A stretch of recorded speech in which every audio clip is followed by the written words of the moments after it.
Мен 50-ге келгенде өмірдің бәрі тынышталады деп ойлағанмын. Әйелдің жастық шағы артта қалады. Еркектер енді саған әйел емес, жеңге деп қарайды деп сенесің. Бірақ мен қателестім. Соңғы 1 жылда күйеуім екеуміздің арамыз суып кеткен. Бір үйде тұрсақ та, 2 бөлек әлем сияқтымыз. Әңгіме жоқ, қызығушылық жоқ. Кешкі ас үнсіз. Телефон басты серігі. Ал менше, мен әлі тірімін, әлі сеземін. Әлі айнаға қарағанда әйелді көремін. Сол күні сенбі болатын. Үйге қайным келді. 27 жаста. Үнемі күліп жүретін, еркін, заманауи. Бұрын ол мен үшін жай ғана күйеуімнің інісі еді. Бірақ соңғы кездері бірдеңе өзгергенін сезіп жүрмін. Ас үйде жалғыз қалдық. Мен шай құйып тұрдым, ол үнсіз қарап тұрды. «Не болды?» дедім күліп. Жауап жоқ. Тек көзқарас. Баяғы еркін жігіттің емес, ер адамның көзқарасы. Мен ыңғайсызданып кеттім. «Шайды ал да, отырсайшы» дедім. Ол жақындап келді. Қолынан кесені алғанда саусақтары менің қолыма тиіп кетті. Кәдімгі кездейсоқ тиісу емес. Сәл ұзақ. Денемнен тоқ жүргендей болды. «Жеңге, сіз өзгеріп кетіпсіз», деді ол баяу. «Қалай? Қартайып кеттім бе?» деп қалжыңдадым. «Жоқ, керісінше, сізге бір түрлі жарасып тұр бәрі». Жүрегім бір сәт тоқтап қалғандай болды. Мен мұндай сөзді соңғы рет қашан естідім? Күйеуіңнен бе? Жоқ, ешкімнен. Кешке дастархан басында ол маған анда-санда қарап қояды. Басында мән бермеуге тырыстым. Бірақ әр қараған сайын жанымда бір жылу пайда болады. Түнде ұйықтай алмай жаттым. Жай елес шығар. Өзім ойлап жүрін, деп өзімді жұбаттым. Сағат 00:43. Телефоным дір етті. Бейтаныс номер емес. Ол. «Ұйықтадыңыз ба?» Жүрегім тарс-тырс. Жауап бермеймін деп шештім. Бірақ 1 минуттан соң тағы хабарлама келді. «Бүгін сізге қарағаным үшін ұялмаймын. Көптен айтқым келіп жүр». Менің демім тарылды. Экранға ұзақ қарадым. Жауап жаздым. Өшірдім. Қайта жаздым. Соңында тек бір сөз жібердім. «Не айтқың келді?» Бірден жауап келді. «Сізді бұрыннан басқа көзбен көрем». Дүние тыныш қалды. Мен телефонды кеудеме қысып, көзімді жұмдым. Бұл жай қызығушылық па? Әлде қауіпті бастама ма? Бір ғана нәрсе анық еді. Ертеңгі күн бұрынғыдай болмайды. Таңертең айнаға ұзақ қарадым. Кеше түнгі жазысқанымыз түс сияқты. Бірақ телефонды ашқанда бәрі орнында тұр. Оның сөздері. Менің қысқа ғана жауабым. «Сізді бұрыннан басқа көзбен көрем». Жүрегім тағы да шым етті. Ас үйге түстім. Күйеуім жұмысқа асығып жүр. Әдеттегідей салқын. Маған қарамайды да. Ал мен болсам, бір түнде өзгеріп кеткендеймін. Сағат 10-дар шамасында есік қоңырау соғылды. Ол. «Ағам үйде ме?» деді сабырлы үнмен. «Жоқ, жұмыста», дедім. 1 секундтық үнсіздік. «Онда кірейін бе?» «Неге жоқ демедің? Неге кейін кел демедім?» Ол кірді. Үй іші тым-тыныш, тек сағаттың тыққылы. Мен ас үйге өтіп кеттім. Ол соңынан келді. «Кеше жазғаным үшін өкініп тұрсыз ба?» деді тікелей. Мен оның көзіне қарадым. Қашпады. Бойында сенімділік бар. «Сен артық кеттің», дедім сабыр сақтауға тырысып. «Мен сенің жеңгемін». «Білемін. Онда неге бұлай істейсің?» Ол бір қадам жақындады. «Өйткені сезімді тоқтата алмай жүрмін». Жүрегім дүрсілдеп кетті. «Бұл дұрыс емес», дедім. «Дұрыс емес екенін білемін. Бірақ өтірік өмір сүрген дұрыс па?» Бұл сөз мені дәл жүректен ұрды. Өтірік өмір. Соңғы жылдар көз алдынан өтті. Үнсіз кештер, бөлінген төсектер, салқын қарастар. «Сіз бақыттысыз ба?» деді ол күтпеген жерден. Жауап бере алмадым. Үнсіздігін жауап еді. Ол баяу қолыма тиді. Бұл жолы әдейі. «Мен сізді құрметтеймін, бірақ әйел ретінде көремін». Денем шымырлап кетті. «Тоқта», дедім сыбырлап. Бірақ қолымды тартып алмадым. Сол сәтте сыртта бір көлік тоқтаған дыбыс естілді. Екеуміз селк еттік. «Ағам ба?» деді ол сыбырлап. Жүрегім аузыма тығылды. Терезеден қарадым. Жоқ, көршінің көлігі. Терең дем алдым. Бірақ әлгі қысқа қорқыныш мені шындыққа қайтарды. «Бұл қауіпті», дедім. «Өте қауіпті». Ол бір сәт үнсіз тұрды. «Қауіпті болса да, сізден алыстай алмаймын». Сол кезде телефоным шыр етті. Экранда күйеуімнің аты. «Қайдасың? Үйдесің бе?» Мен қайнысыма қарадым. Ол маған. Ауа ауырлап кетті. Жауап беріңіз, деді ол жай ғана. Мен телефонды көтердім. Иә, үйдемін, дедім. Ал дәл сол сәтте қайным менің білегімнен ұстап, саусақтарында қысып тұрды. Күйеуім ар жақтан. Түсті ерте келуі мүмкін, деді. Жүрегім тоқтап қалғандай болды. Қайным менің көзіме қарап, жай ғана сыбырлады. Онда асығу керек. Телефонды қойған сәтте қолым дірілдеп тұрды. Түсте келуі мүмкін, дедім мен сыбырлап. Ол маған бұрынғыдан да жақын тұр. Арамызда бір қадам ғана. Онда мен кетейін, деді. Бірақ қозғалмады. Мен де үндемедім. Бірнеше секунд. Бірақ ол секундтар бір сағаттай сезілді. Сен не істеп жатқаныңды түсінесің бе? Дедім ақыры. Түсінемін, деді ол. Бірақ сіз де түсініп тұрсыз. Оның көзқарасы тік, жасырын емес, ұялмайды. Мен сізді жай қызығып жүрген жоқпын, деді ол баяу. 1 жылдан бері. Жүрегім тарс етті. 1 жыл? Иә, сізді ешкім байқамайтын кезде байқаймын. Ағам телефон шықлап отырғанда, сіздің үнсіз отырғаныңызды көремін. Сіз күлімсірегенде шын емес екенін байқаймын. Бұл сөздер мені әлсіз етті. Біреу мені осынша бақылап жүргенін білмеппін. Сен жассың, дедім өзімді жинап. Бұл уақытша сезім. Жоқ, егер уақытша болса, әлде қашан өшіп кетер еді. Ол тағы бір қадам жақындады. Мен артқа шегінгім келді. Бірақ ас үй қабырғасына тіреліп қалдым. Сізді әйел ретінде қалайтыным рас, деді ол ашық. Бірақ ең алдымен сіздің жаныңызға жақын болғым келеді. Тынысым ауырлады. Тоқта, дедім әлсіз ғана. Егер сіз бір рет кет десеңіз, кетемін, деді ол. Бұл шешуші сәт еді. Айтуым керек еді. Қатты, нақты. Бірақ аузымнан сөз шықпады. Үнсіз қалдым. Ол менің үнсіздігімді жауап деп қабылдады. Қолын жайлап бетіме тигізді. Алақаны жылы. Сіз әдемісіз, деді сыбырлап. Соңғы рет мұндай сөзді қашан естідім? Есіме түспейді. Ол еңкейіп маңдайынан жеңіл ғана сүйді. Дүние тоқтап қалғандай. Бұл құмарлық емес еді. Бұл шекарадан өту. Сол сәтте есік қоңырауы қатты шыр етті. Екеуміз де селк еттік. Құдай-ай, дедім даусым шықпай. Ол бір сәтте шегінді. Қоңырау тағы соғылды. Мен есікке қарай жердім. Жүрегім аузыма тығылып тұр. Есікті аштым. Күйеуім.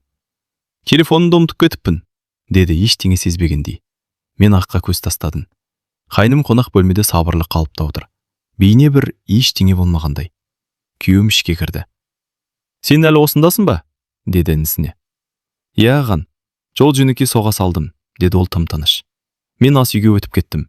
Қолым дірілдеп, стакан құлап кете жаздады. Күйеуім маған қарап, не болды саған? Деді күдікпен. Ештеңе, басым ауырып тұр, дедім. Қайным есікке қарай беттеді. Шығар алдында бір сәт маған қарады. Сол көзқараста шешім бар еді. Бұл енді жай флирт емес. Бұл басталып кеткен нәрсе. Есік жабылды. Күйеуім мені біраз қарап тұрды. Сен біртүрлі болып жүрсің, деді ол ақырын. Мен үндемедім. Ішімде бір ғана ой. Бүгін біз шекарадан өттік. Кері қайту бар ма? Сол күннен кейін бәрі өзгерді. Үй іші бұрынғыдай емес. Күйеуім маған ұзақ қарап қоятын болды.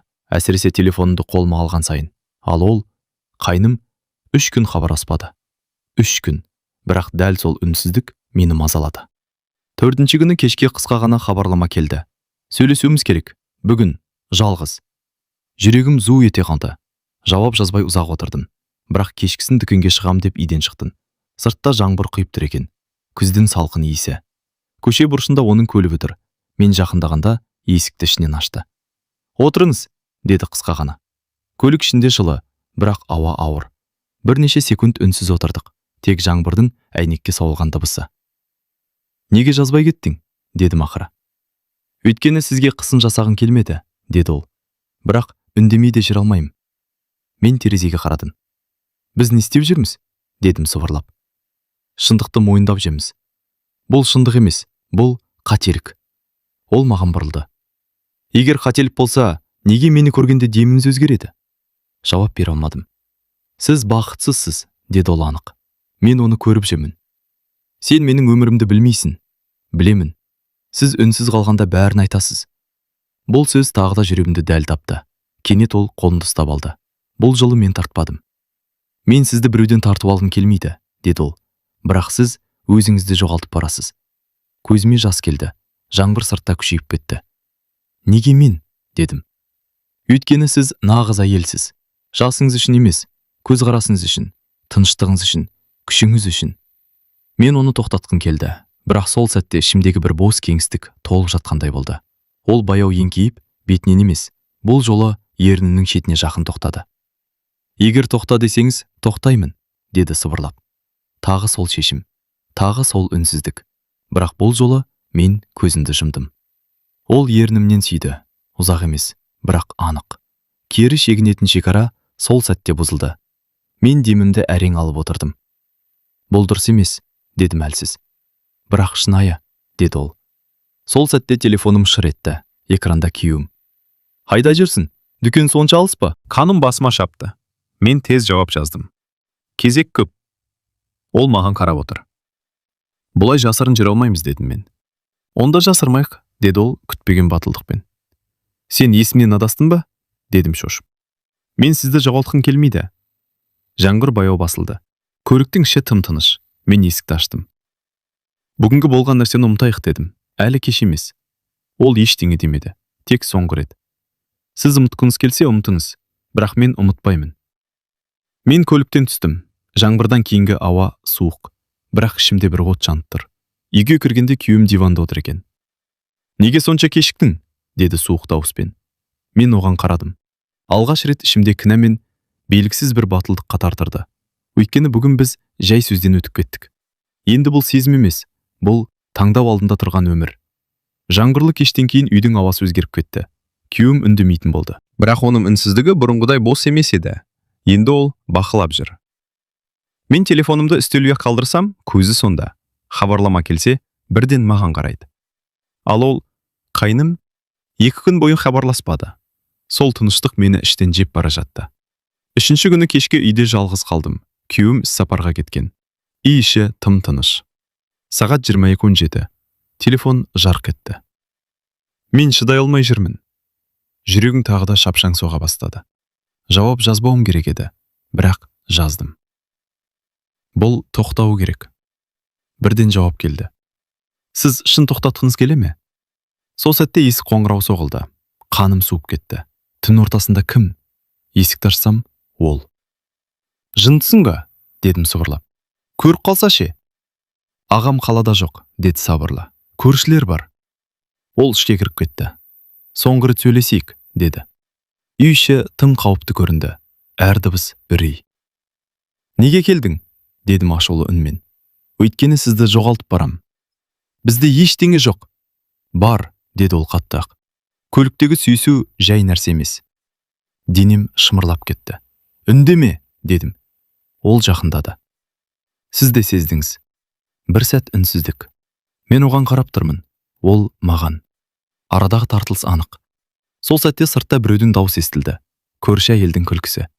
Екеуміз де қатып қалдық. Кет, дедім сыбырлап. Қазір. Ол есікке беттеді. Дәл сол кезде оның телефоны дір етті. Экранда ағасының аты жарқ етті. Екеуміз бір-бірімізге қарадық. Көтерме, дедім. Бірақ кеш еді. Күйеуім қайта-қайта қоңырау шалды. Ол сатқа шығып жауап берді. Мен есікке жақындап сөздерін естідім. Иә, ағам. Жоқ, үйде емеспін. Иә, достарменмін. Үнім шықпай қалды. Ол өтірік айтып тұр. Мен үшін. Бірнеше минуттан кейін ішке қайта кірді. Ол қайдасың деп сұрады ма? Дедім. Иә. Күдіктеніп жүр ме? Иә. Жүрегім төмен қолдылап кеткендей болды. Бәрі бітті, дедім. Бұл енді жай ойын емес. Ол маған тіке қарады. Мен қорықпаймын. Мен қорқамын, дедім алғаш рет даусымды көтеріп. Мен 50-демін. Менің балаларым бар, туыс бар, қоғам бар.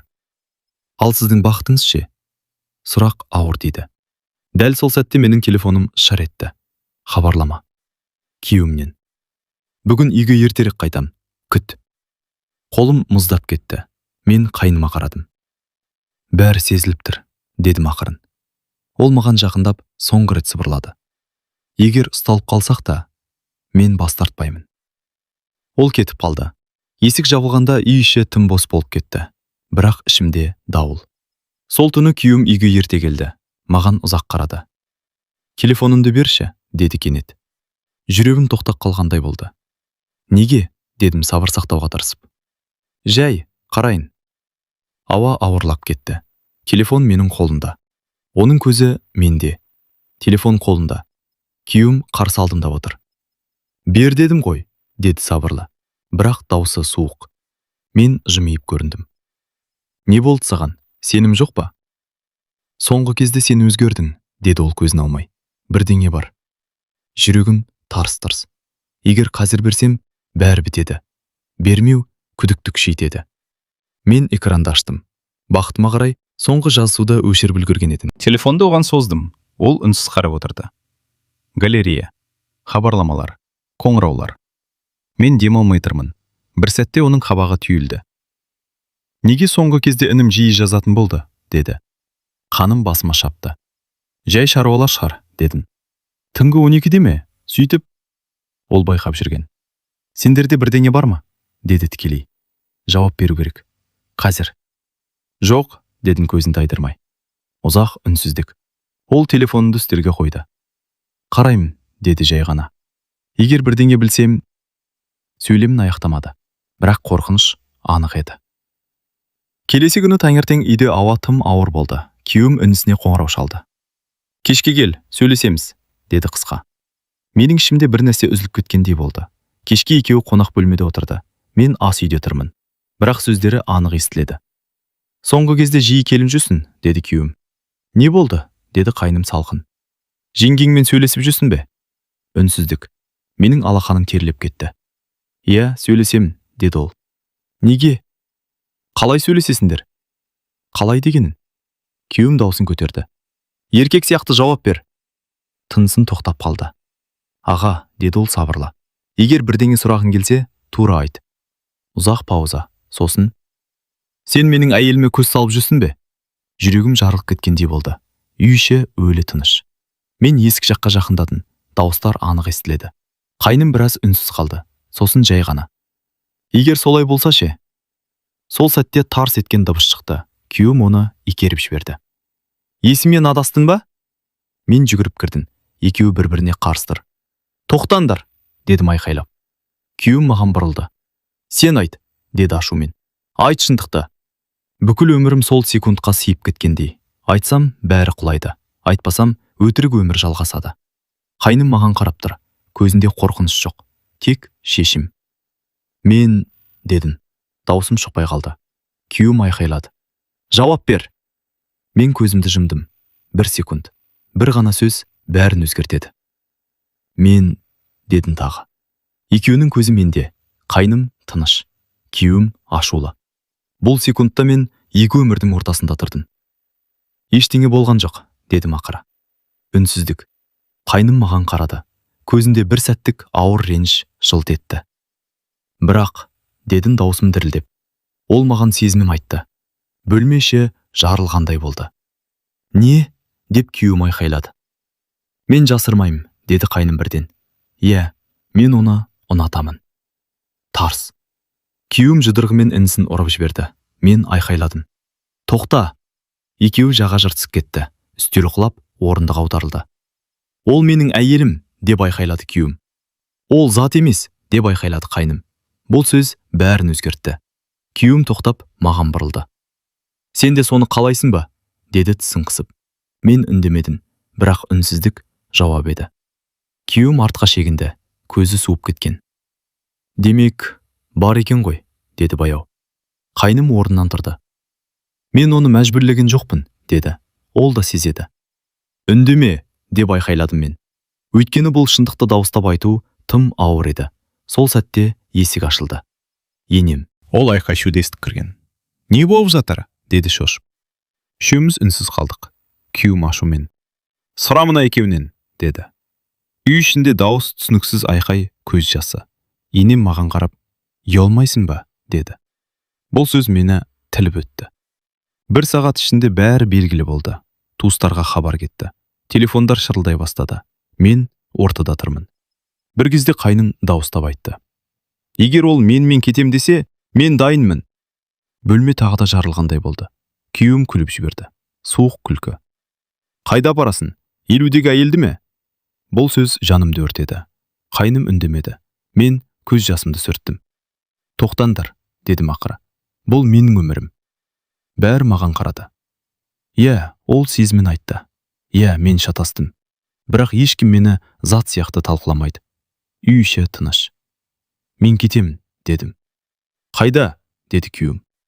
Қазір бәрінен алыс. Мен бөлмеге кіріп сөмке жинай бастадым. Қолым дірілдеп тұр. Қайным есік алдында. Шешім қабылдадың ба? Деді сыбырлап. Мен оған қарадым. Бұл махаббат па? Әлде жалғыздықтан туған әлсіздік пе?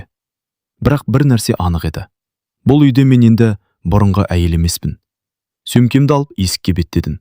Артта айқай, реніш, күйреген отбасы. Ал алдында белгісіздік. Мен сол түні әпкемнің үйіне бардым. Таң атқанша ұйықтай алмадым. Телефон тынбай шырылдады. Туыстар, құрбылар, бейтаныс нөмірлер. Өсек оттан да тез тарайды екен. Таңертең ең ауыр қоңырау келді. Қызым, анашым, рас па? Деді даусы дірілдеп. Жүрегім сынып кеткендей болды. Қызым, адамдар жазып жатыр. Әкем жылап отыр. Не істеп қойдың? Мен үнсіз қалдым. Өйткені өзімді ақтай алмаймын. Мен әлі ешқайда кеткен жоқпын, дедім жай ғана. Мен тек ойлануым керек. 50 жаста не ойлану бар, мама? Деді ол ауыр күрсініп. Біз бармыз ғой. Бұл сөз жанымды тіліп өтті. Иә, мен анамын. Иә, мен әйелмін. Бірақ мен адаммын ба? Түске қарай ол қайным хабарласты. Сөйлесейік, бәрі ұшығып барады. Кездестік. Қаланың шетінде адамдар аз жерде. Ол бұрынғыдай батыл емес, бірақ көзі анық. Мен ата-анама бәрін айттым, деді. Не деді олар? Қарсы, қатты қарсы. Мен күлдім, ащы күлкі. Күтілген жауап. Бірақ мен шешімімді өзгертпеймін, деді ол.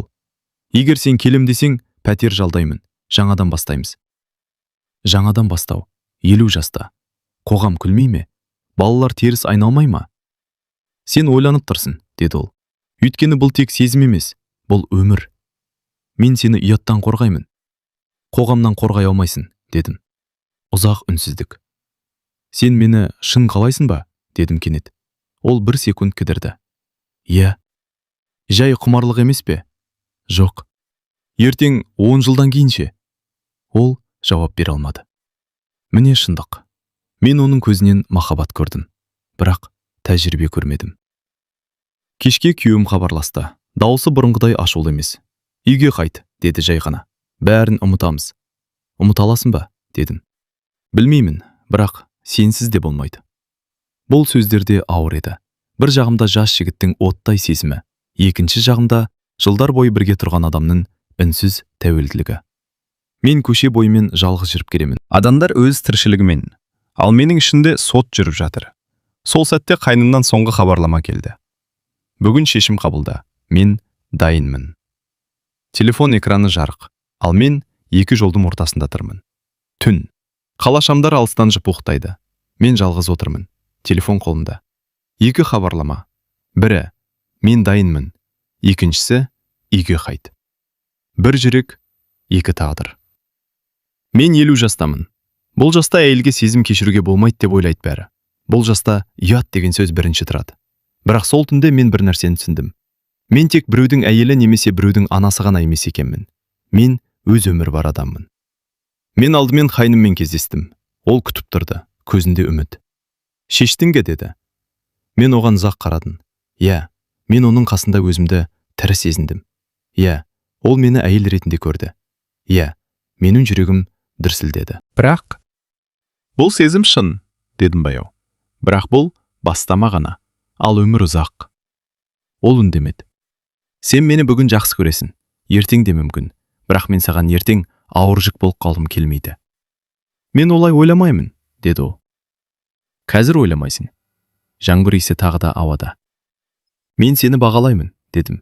Бірақ мен өзімді бірінші рет таңдаймын. Ол түсінбей қарады. Мен ешқайсыңды таңдамаймын. Үнсіздік. Мен бөлек кетемін, дедім анық. Біраз уақыт өзіммен боламын. Оның көзінде ауырлық пайда болды. Демек, біз біттік пе? Біз ешқашан басталмадық. Бұл сөз екеумізге де ауыр тиді. Ол басын изеді. Егер бір күні өкінсең, деді. Онда да бұл менің таңдауым болады, дедім. Келесі күні күйеуіммен сөйлестім. Мен уақытша бөлек тұрам, дедім. Ол үшін бе? Деді ол. Жоқ, өзім үшін. Ол ұзақ үнсіз отырды. Қайтып келесің бе? Егер мені түсінсең, мүмкін. Бұл бірінші рет біз шынайы сөйлестік. Айқайсыз, кінәсіз. Бір ай өтті. Мен шағын пәтер жалдадым, жұмысымды көбейттім. Спорт залға жазылдым. Алғаш рет таңды тыныш қарсы аламын. Телефоным тыныш. Ешкімге жасырыну жоқ. Ешкімнің көлеңкесінде емеспін. Қайным кейде жазды, қысқа ғана. Күйеуім де хабарласты, сабырлырақ. Бірақ мен асықпадым. Өйткені бұл оқиға маған бір нәрсе үйретті. Жас айырмашылық емес, қоғам сөз емес, еркектің назарда емес. Ең қиыны өзіңе адал болу екен. Мен 50-демін, бірақ алғаш рет өзімді еркін сезіндім. Соғы.